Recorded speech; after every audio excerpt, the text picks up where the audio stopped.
Bonjour à tous et merci d'être là. J'espère que vous avez fait bon voyage pour arriver jusqu'à nous. Et on va pouvoir commencer avec cette conférence où on va vous parler de ROI et du framework à toi. Voilà. Bonjour. C'est dans l'autre sens. En SEO, il y a plein de sujets sensibles. En ce moment, il y a les core updates qui ont fait mal à pas mal de personnes. Il y a la IGE aussi qui, on ne sait pas trop ce que ça va donner. Et il y a le sujet du ROI. Le ROI qui peut amener à des débats assez enflammés dans la communauté et aussi au sein des COMEX. Comment le calculer, qu'est-ce que ça veut dire, comment le valoriser, etc. etc. Voilà, c'est pas le bon sens. Donc c'est pas un QR code, il n'y a rien derrière. Là, ce que vous voyez à l'écran, c'est un labyrinthe. Et ce labyrinthe, il représente la complexité du chemin pour calculer le ROI en SEO.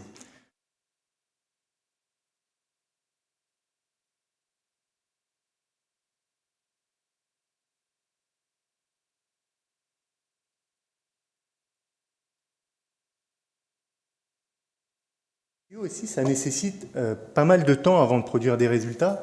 Quand vous déployez une reco, vous n'avez pas instantanément, voilà, si ça a fonctionné, pas fonctionné, il faut le temps que Google la prenne en compte. Il y a un espace qui est assez mouvant. Le nombre de paramètres et le degré d'incertitude est très important aussi. Les investissements, ils sont difficiles à mesurer. En fait, quand vous déployez une reco, c'est difficile à mettre un chiffre sur le prix de votre reco. Parce qu'il y a le dev, il y a vous, il y a la gestion de projet, il y a les product owners, enfin il y a tout un tas de choses. Et c'est parfois compliqué de comptabiliser de manière précise le coût d'une reco SEO.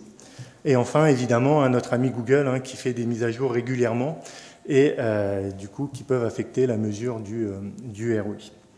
Donc rassurez-vous, aujourd'hui, je ne vais pas vous donner la formule magique pour calculer le ROI, parce qu'on pense que voilà, c'est un sujet qui est assez différent en fonction des personnes. Vous allez le calculer, vous allez avoir votre propre manière, vous allez comptabiliser certaines choses. Aujourd'hui, ce qu'on va faire, c'est qu'on va vous proposer de découvrir le framework à toi. Et à toi, c'est un framework, comme on dit, pour se mettre en mouvement. C'est ça qu'on veut.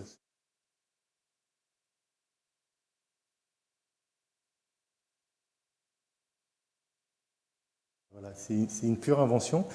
Je trouvais ça assez stylé de créer un framework et de venir au SEO Camp pour vous le présenter. Alors, qu'est-ce qu'il y a derrière ce framework? Peut-être un framework bidon. Vous me le direz à la fin, ce que vous en avez pensé, et est-ce que ça peut être intéressant et même populaire demain. Donc le framework à toi, il y a 4 lettres qui correspondent à 4 piliers. Donc le A, c'est l'agilité. En SEO, si vous n'êtes pas agile, pour déployer vos recos, c'est un problème. Le T, pour Test and Learn, vous devez être en mesure de faire du Test and Learn au quotidien dans votre métier de SEO. Le O, pour opportunité. En SEO, il y a plein d'opportunités à aller chercher et vous devez être en mesure d'aller les chercher. Et enfin, le I, pour itération. Le SEO, ça demande de l'itération permanente. On teste des choses, on itère. Et c'est ça le cercle vertueux finalement de la méthodologie à toi. Alors maintenant, on va les prendre un par un. Alors l'agilité, c'est la compétence vraiment pour jouer avec l'élite dans le game du SEO. Aujourd'hui, si vous n'êtes pas agile, vous n'allez pas jouer pour les premières positions, vous allez jouer plutôt page 2, page 3. C'est vraiment important l'agilité. L'agilité, ça vous permet quoi? Ça vous permet de réagir rapidement, de vous adapter rapidement quand il y a un update de Google, mais pas que, aussi quand un concurrent vous passe devant dans les cercles. Aujourd'hui, clairement, si vous n'êtes pas agile, vous perdez de l'argent. L'agilité, c'est le plus important en SEO, et pour 2 raisons, vous allez perdre de l'argent. La première, quand il y a un update de Google ou un concurrent qui vous passe devant, si vous ne réagissez pas rapidement, vous allez perdre des positions, vous allez perdre du trafic, et à la fin, vous allez perdre du business. Et à l'inverse, quand il y a des opportunités à aller chercher, si ce n'est pas vous qui les saisissez, c'est vos concurrents qui vont les récupérer. À l'époque, les FAQ, demain la IGE, on peut imaginer qu'il va y avoir pas mal d'opportunités à saisir. Mais ce qu'il faut vraiment garder en tête, et je le répète une dernière fois parce que c'est une maraude, si vous n'êtes pas agile en SEO, vous perdez de l'argent. Mais attention, l'agilité, ça requiert quelque chose de très important. Ça requiert soit d'être autonome, de pouvoir déployer ses recos de manière autonome, soit d'avoir une équipe tech qui répondent à vos demandes de manière très rapide. Donc l'agilité, c'est vraiment la compétence ultime que vous devez avoir pour activer les autres leviers de la méthode.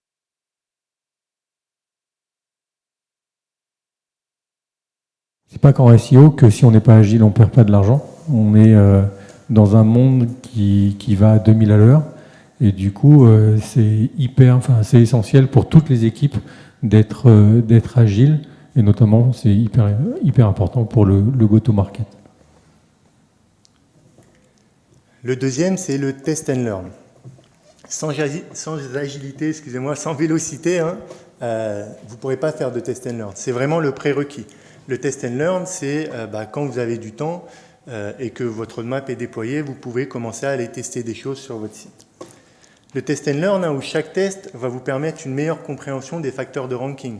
C'est grâce au test and learn que vous allez trouver des pépites cachées pour rester au top.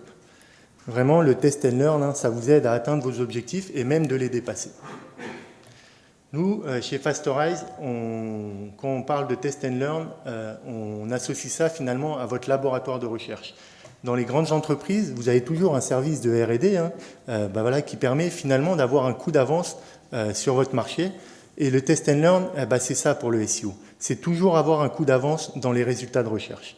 Ouais, et j'insiste sur cette partie test and learn parce que pour moi, c'est vraiment un changement de mentalité profond dans le métier de SEO.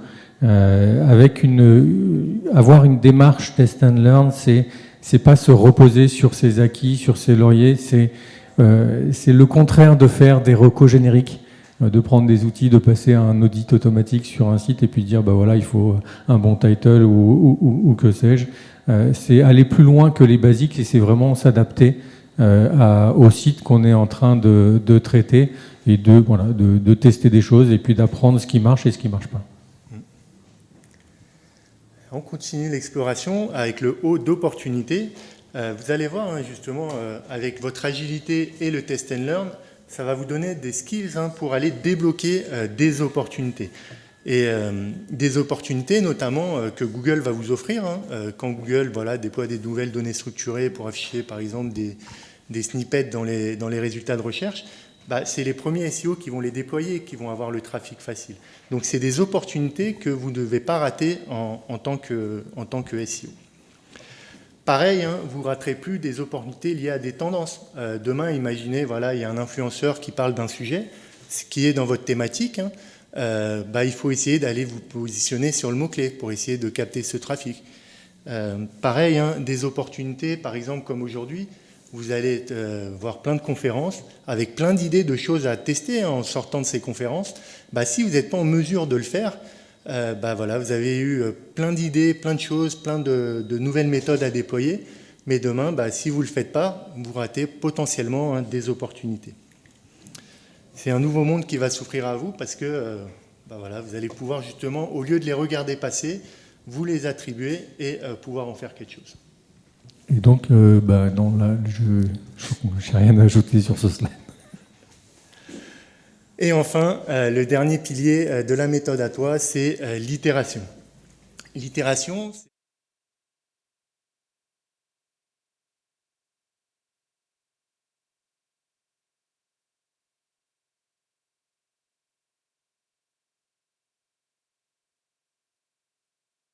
qui débarque. Il y a tout un tas de choses, donc il faut toujours itérer et s'améliorer pour rester au top dans les SERP. L'itération, c'est vraiment le facteur X qui va maximiser vos résultats en SEO.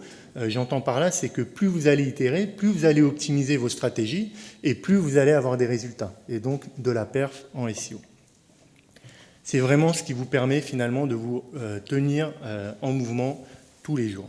L'itération, c'est le booster pour votre ROI. Et c'est vraiment lié à l'agilité parce que faire de l'itération, ce qui est important, c'est de faire des itérations rapides tous les jours parce que itérer tous les 6 mois, finalement, ça n'apporte pas beaucoup de résultats, ça ne sert à rien. Alors ça, c'est un schéma qu'on va vous dérouler sur l'impact sur votre organisation, le fait d'utiliser la méthode à toi.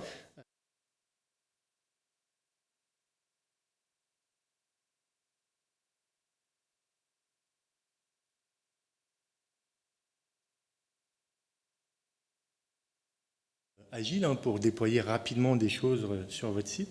Et on voit que finalement, vous êtes plutôt dépendant hein, peut-être de votre équipe technique pour déployer. Et c'est pour ça qu'il n'y a pas beaucoup de choses qui se passent. Avec la méthode à toi, vous allez être agile, autonome hein, pour déployer vos recos. Donc déjà, déployer votre roadmap.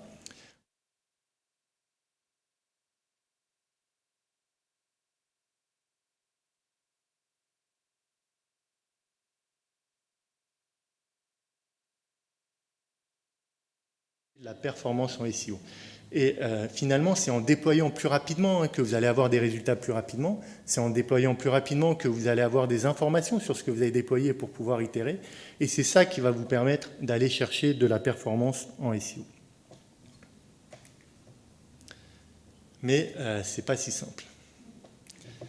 T'es mignon avec ta méthode à toi, mais moi, comment je fais? Dans votre contexte, comment on fait? Peut-être, alors je ne le connais pas exactement, votre contexte, mais la réalité dans beaucoup d'organisations, quand même, c'est que les équipes IT, elles sont sous l'eau et qu'elles n'ont pas de bande passante en général à allouer pour les tickets SEO, ou trop peu, et du coup, on plutôt la ritournelle du ticket SEO qui est dépriorisé. Le cycle des releases aussi, souvent des équipes tech, est assez rythmé. Alors voilà, vous en avez 1 mois, 3 mois, 2 semaines. Quel que soit le rythme, souvent il n'est pas assez flexible pour répondre vraiment aux enjeux des updates de Google, parce que quand il y a un update de Google, il ne faut pas réagir dans 2 mois ou dans 3 mois, il faut réagir tout de suite. De la même manière, quand il y a une opportunité à saisir, il faut la saisir tout de suite, parce que sinon c'est vos concurrents qui vont la récupérer. Du coup, c'est gênant quoi, de ne pas pouvoir déployer tout de suite quand on veut. Aussi le CMS. Parfois, vous avez des CMS qui sont très compliqués à manipuler. Aller modifier voilà, quelque chose dans le robot.txt, ça devient vite une galère. Déployer des balisages réflanques, j'en parle même pas. Enfin voilà, il y a plein de choses dans les CMS qui parfois ne sont pas natifs pour le SEO et qui peuvent poser problème. Et enfin, hein, je ne vous parle pas de l'agilité et de l'autonomie parce que c'est souvent malheureusement le néant. Nous, on discute beaucoup avec les équipes SEO et ce qu'on voit beaucoup, c'est de la dépendance à l'IT, hein, malheureusement. Et sans l'IT, ils n'arrivent pas à avancer sur tout ce qui est on-site. On pourrait continuer la liste, hein, il y a plein d'autres choses à dire là-dessus. Voilà, c'est triste, mais c'est comme ça. Malheureusement, mon emoji sur PC, il est parti. Alors, moi, j'ai été CTO de ruducommerce.com pendant 10 ans. Et j'avoue que j'étais de l'autre côté, j'étais du côté technique et de l'autre côté de la barrière. Et c'est vrai que même au-delà de ça, au-delà de la priorisation, parce que c'est pas forcément nous qui décidons de la priorisation, il y avait une espèce de réticence envers le SEO, parce que c'est un peu de la magie noire, c'est un peu du vaudou, il n'y a pas de ROI prouvé, ou en tout cas c'est difficile à prouver. Et du coup, voilà, moi j'étais dans un truc de bah ouais, tu viens me demander tous les 4 matins de changer un title ou un H1, etc. Je ne vais pas faire ça en dur, j'ai pas les outils, j'ai pas le temps de développer les outils pour toi. Donc on comprend bien ce qu'on voit aujourd'hui quand on parle au SEO. Alors moi j'ai une petite question à vous poser. Aujourd'hui, vous travaillez avec quel tool au quotidien? Voilà, vos tools SEO avec lesquels vous travaillez. Je ne savais pas dit.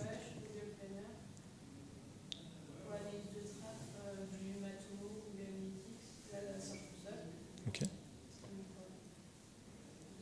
Il y en a d'autres qui veulent... Soyez pas timide. Motify. Les crawlers peut-être.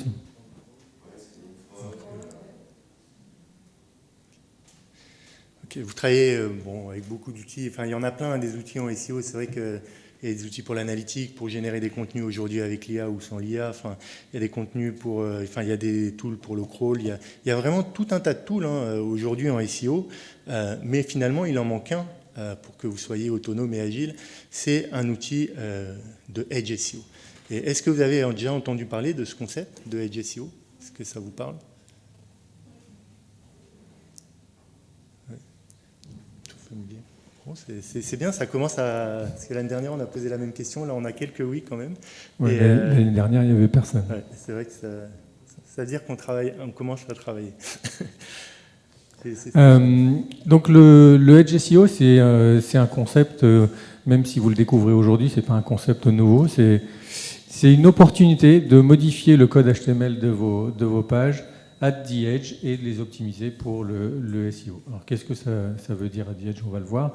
Mais comme je disais, c'est un concept qui a été, qui date quand même maintenant on est en 2024, ça fait 6 ans, popularisé par Dan Taylor lors d'une conférence qui s'appelait Tech SEO Boost, et qui s'appuie sur deux briques techniques que sont le CDN et le principe des workers. Donc on va voir, et c'est effectivement.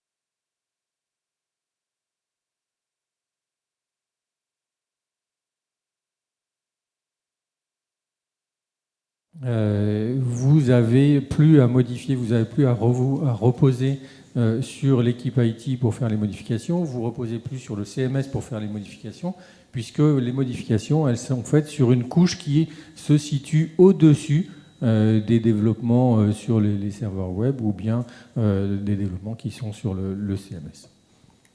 Donc comment ça fonctionne? Ça fonctionne avec deux briques techniques. Une première brique technique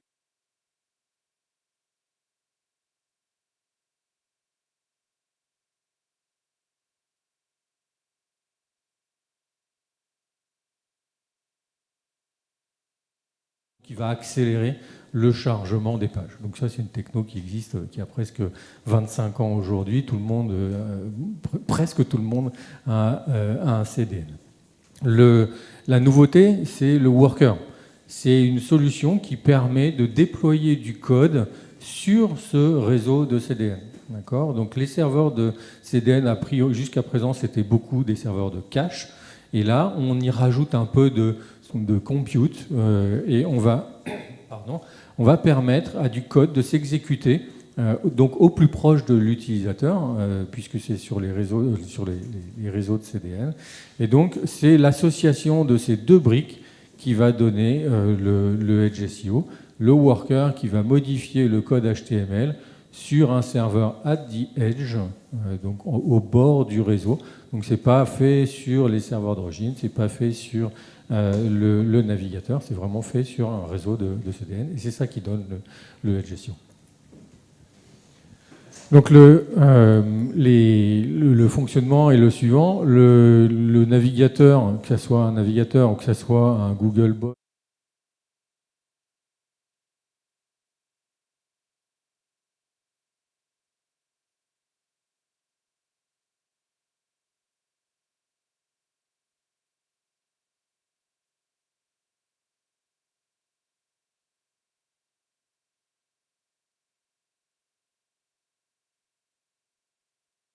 mais comme en plus elle agit en tant que proxy, elle voit passer tout le trafic. Et donc c'est non seulement le code HTML, donc tous les canonical, le content, enfin tout le contenu, les titles, etc.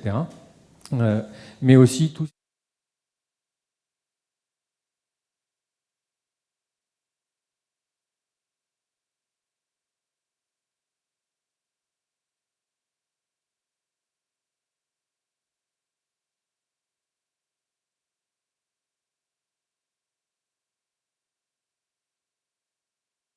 Performance, et vous savez tous que la WebPerf c'est essentiel pour le SEO.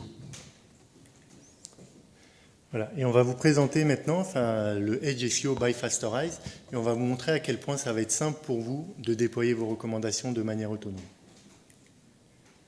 Alors avant ça, on va juste revenir sur les opportunités liées au Edge SEO. Ça va vous permettre d'être agile et de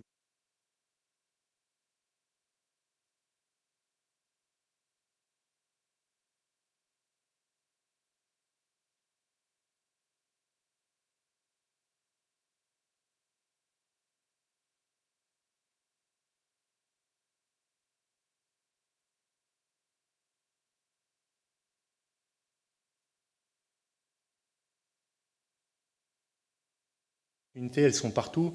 Elles vont être avec un échange encore aujourd'hui avec des SEO autour d'un café. Elles vont être dans le métro, voilà, en regardant une affiche, je sais pas, d'un seul coup on a une idée sur son SEO. Ou ça peut être l'actualité, tout simplement. L'actualité, il y a permet de rebondir. Plein de sources qui peuvent vous donner des idées, mais au lieu de les laisser au placard, là vous allez pouvoir tout de suite les activer, et c'est bien là l'essentiel.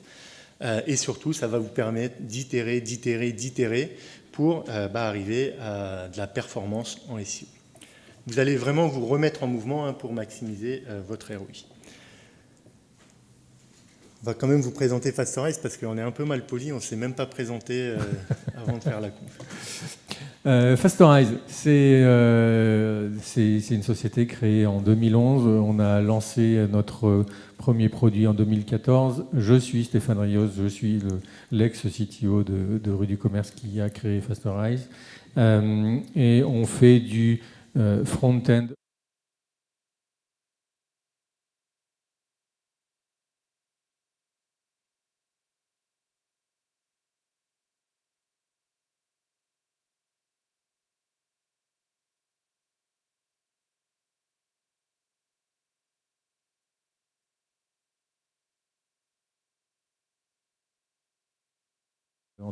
De l'événement Wheel of Speed auquel je vous invite à participer parce qu'il y a des sujets, en tant que SEO, il y a des sujets très intéressants sur la web perf. Ça se passe à Nantes le 17 septembre. Et on traite aujourd'hui à peu près 2 milliards de pages par mois et on a à peu près, le chiffre doit être en augmentation, 750 sites qui sont accélérés par Fastorize.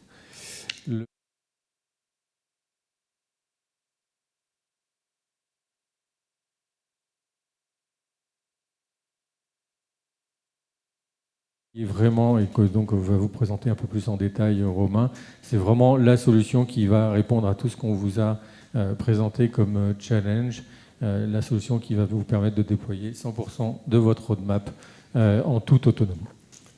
Voilà, mais au-delà de ces quelques chiffres, Fastorize, c'est surtout ça, une équipe de passionnés de la web perf et du SEO.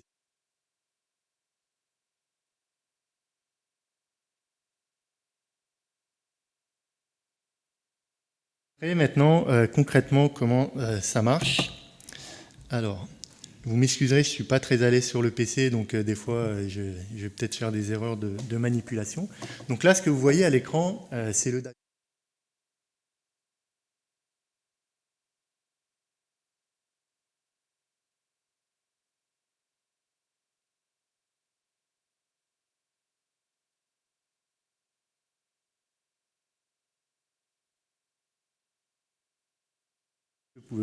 Tout ce que vous pouvez faire avec. Donc là, vous voyez bien, ça va. Alors, hop là. Donc Bulk SEO, ça vous permet quoi? Ça vous permet de paramétrer une URL dans la colonne URL. Et sur cette URL, vous allez pouvoir déployer des recommandations, des recettes SEO qui correspondent. Ah oui, excusez-moi. Ça va vous permettre de donc paramétrer une URL. Et donc cette URL, ensuite, vous allez pouvoir actionner des recettes SEO qui sont dans les autres colonnes et qui correspondent aux fondamentaux du SEO. Donc par exemple, la balise title, si vous souhaitez la modifier évidemment, la balise métadescription, la balise canonical, les balises méta-robots. On a aussi la possibilité avec le couple de colonnes HN target et HN content d'aller modifier les contenus de vos balises H1, H2, H3. On va aussi pouvoir jouer avec le balisage hreflang. C'est un sujet qui est souvent très compliqué à mettre en place sur les sites. Là, vous avez les 3 colonnes qui vous permettent de déployer directement vos balises hreflang. On va avoir les 2 colonnes HTML target et HTML content. Et là, c'est vraiment les 2 colonnes les plus importantes chez nous de ce fichier, car elles permettent d'injecter des contenus HTML dans vos pages. Et on le verra dans un exemple. Ça peut servir pour injecter des contenus texte, mais aussi des blocs de liens.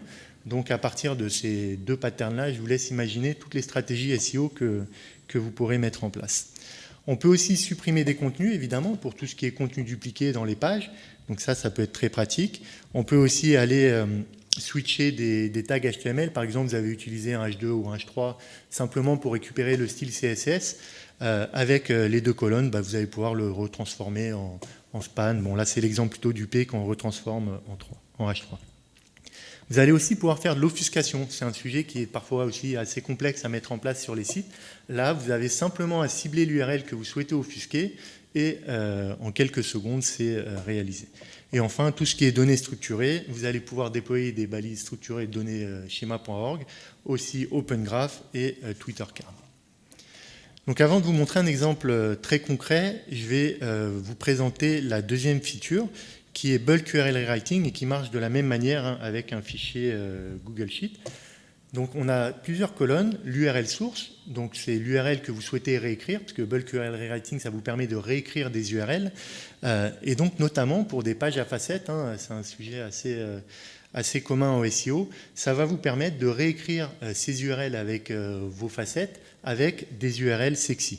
Donc là, c'est l'exemple que je vais vous montrer. On a utilisé le moteur de recherche de notre site de démo, et on va réécrire cette URL voilà, qui n'est pas très sexy, hein, avec plein de points d'interrogation, avec voilà, une URL qui reprend vraiment la target sur laquelle on veut se positionner. Et ensuite, hop, on va avoir 3 colonnes qu'on va pouvoir activer à la demande. Donc la première, c'est Feature Rewrite, ça va vous permettre vraiment de réécrire l'URL de la page. La deuxième, Feature Replace URL, c'est pareil, elle répond à un use case assez intéressant en SEO, c'est de corriger les in-links dans vos pages HTML. Souvent, on a fait une redirection 301 et ensuite, on ne l'a pas forcément répercuté dans le code HTML, dans les balises href où il y avait ce lien. Ben, nous, on va venir corriger ça automatiquement. Je vous laisse imaginer un petit peu les économies en termes de budget crawl, hein, si vous avez un site à fort volume et que ces liens, par exemple, sont dans le menu. Et enfin, la feature redirection, ça peut être pratique hein, quand on fait de la réécriture, de tout de suite faire la redirection sur la page. Donc là, je vais vous montrer sur le site de démo ce qu'on a fait. Donc là, c'est la page pas réécrite et sans les optimisations. Donc c'est une page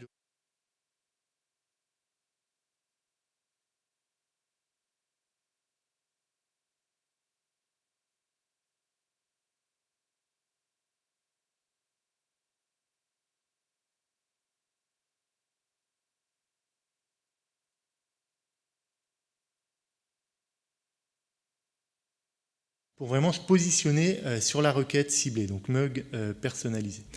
Et donc ça, c'est le résultat. Vous voyez, cette page-là, en réalité, elle n'existe pas. Elle a été créée par Fastorize à partir de l'URL source hein, qu'on voit. Et après, on peut aller modifier les éléments de la page. Donc là, on a modifié le H1. On allait rajouter aussi un texte SEO. On a rajouté un petit bloc de maillage interne, hein, évidemment, pour faire des liens entre les mugs. Et on allait modifier tout ce qui est balise title, métadescription, hreflang, enfin tout un tas de choses pour pouvoir positionner la page au mieux. Donc ça, c'est le type de stratégie hein, que vous pouvez déployer. Et pour la petite histoire, un bulk SEO, ça a été vraiment impulsé par les agences parce qu'elles avaient un besoin après des audits, hein, et même quand vous êtes SEO in-house, quand vous faites un audit en interne, vous aimez bien activer rapidement en fait, tous ces quick wins. Et du coup, bah, le fait de pouvoir le faire avec le fichier, très vite vous apportez de la valeur et des résultats par rapport à votre audit. Il ne reste pas dans les cartons. C'est vraiment ça l'importance. Ensuite, on a un module de redirection. Donc simplement, voilà, vous paramétrez vos redirections. Là, c'est assez simple à comprendre. Hein. URL source, URL de destination.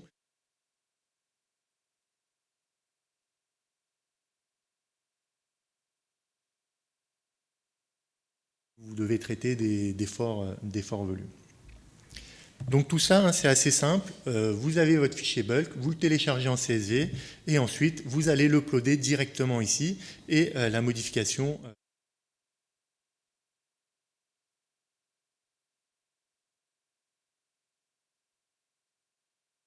On a une feature pour le robot.txt parce que c'est quelque chose qu'on a remarqué, c'est une douleur qui revient souvent d'aller modifier ce fichier. Dans pas mal d'orgas, c'est compliqué d'y accéder, donc bah, ça peut prendre du temps, hein. On fait un ticket, il est trimballé et souvent traité peut-être 1 mois ou 2 mois après. Là, vraiment, en quelques secondes, vous allez avoir une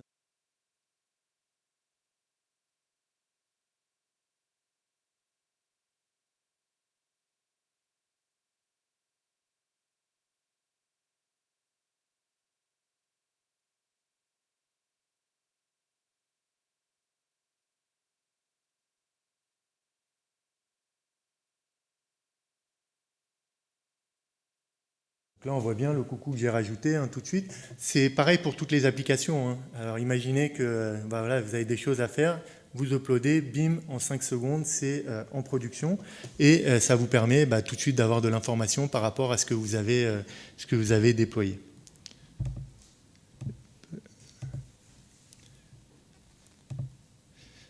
Alors ensuite, on a recommandations SEO.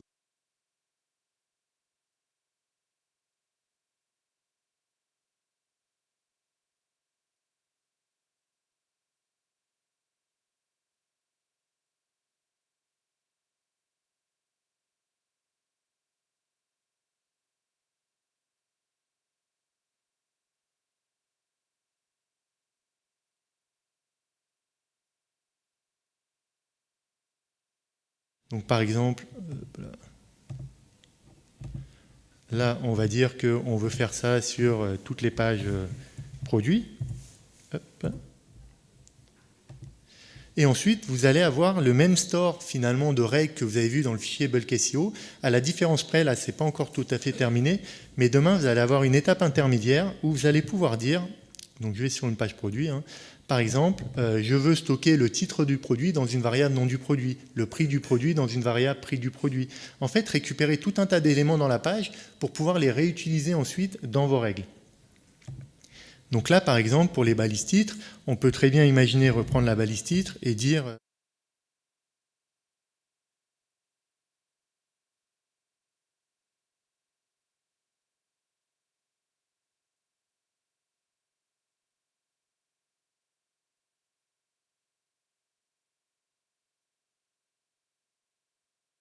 eh ben, vous allez récupérer les éléments dans la page et très rapidement, vous allez pouvoir les déployer sur toutes vos pages produits. Et évidemment, dès qu'il y a une nouvelle page produit, bah, ce sera pris en compte instantanément.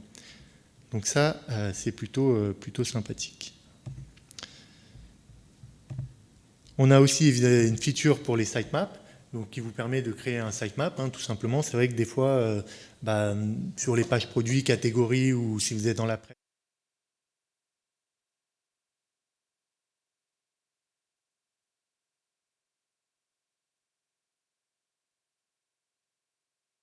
ça va vous permettre très facilement de créer des sitemaps.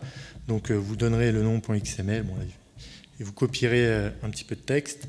Et voilà, vous aurez une URL qui sera accessible et qui vous permettra de la soumettre dans la Search Console ou dans le robot.txt.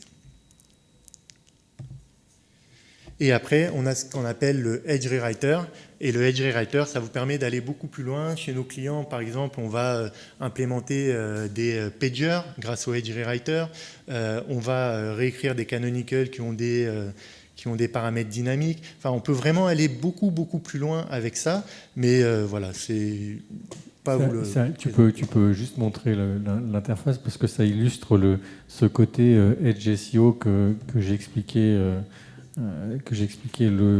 tout à l'heure, c'est que c'est du code qui va s'exécuter à the edge. Donc c'est du code JavaScript, on a l'impression que c'est du code JavaScript, on a l'habitude de voir du code JavaScript sur le navigateur, mais ça c'est du code JavaScript qui va s'exécuter sur nos serveurs at the edge.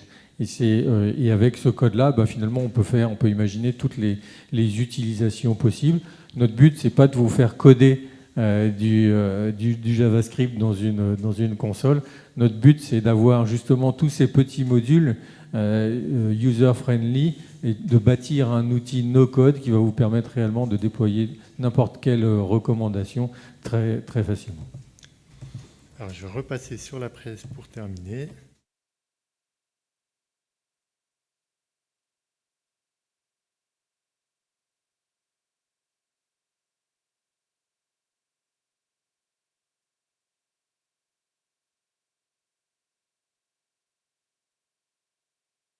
Vos URL et aussi aller corriger les in-links, le robot.txt évidemment pour piloter votre robot.txt, sitemap pour créer des sitemaps et le Edge Writer pour aller encore beaucoup plus loin et ça va vous permettre d'implémenter n'importe quel reco SEO.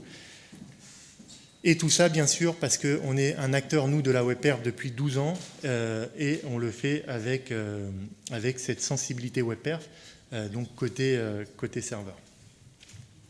Voilà, c'est terminé. J'espère que vous avez passé un...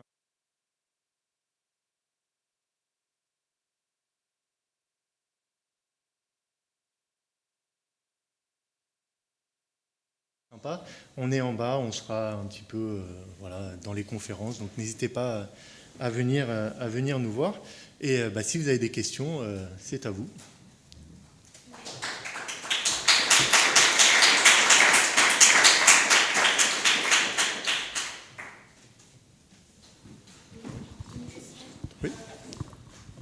Bonjour. Est-ce que vous l'avez déjà appliqué dans des entreprises où il y a pas mal d'équipes et notamment des UX, parce que des modifications comme ça à la main du SEO sans être validé. Bon, je sais que ça va à l'encontre de l'agilité et tout ça, mais bon. Est-ce que vous avez déjà des... Ouais. Alors, on a deux types de clients, hein, très, très concrètement. Il y en a qui sont très agiles et vont même jusqu'à déployer directement en prod. Et après, vous avez des clients qui rentrent dans des process. Après, ça dépend de l'organisation, hein, qui vont déployer sur des pré-prod, vers valider et pour aller jusqu'à la prod. D'ailleurs, il y en a dans la salle, hein, pour ne pas spoiler. Mais ça va dépendre en fait de votre organisation. Simplement, l'objectif quand même premier de la solution, c'est de pouvoir aller plus vite. Donc si vous recalez dans des process qui durent 1 mois, 2 mois ou 3 mois, ça a un petit peu moins d'intérêt quand même. Et aussi, j'ai une autre question. Par rapport au pré-rendering, s'il y a quelques pages qui sont pré-rendues, est-ce que ça peut s'ajouter ou C'est une bonne question. Tout à fait. Tout à fait. Justement, comme c'est du pré-rendering, ça veut dire qu'il y a du code HTML qu'on est capable de voir et de réécrire. Donc on est capable d'injecter des choses dans ces pages en pré-rendering. Mais par contre, un point important quand même avec le Edge SEO, si vous avez des éléments qui s'exécutent en JavaScript côté client, là, on ne sera pas en mesure de les modifier. Parce que nous, on récupère le code HTML côté serveur. Ça, c'est quand même quelque chose d'important et c'est justement ce qui fait un peu notre force. C'est pour garantir votre web perf qu'on fait ça. On ne va pas remodifier les choses en JavaScript. On pourrait le faire, hein. Technologiquement, on sait faire.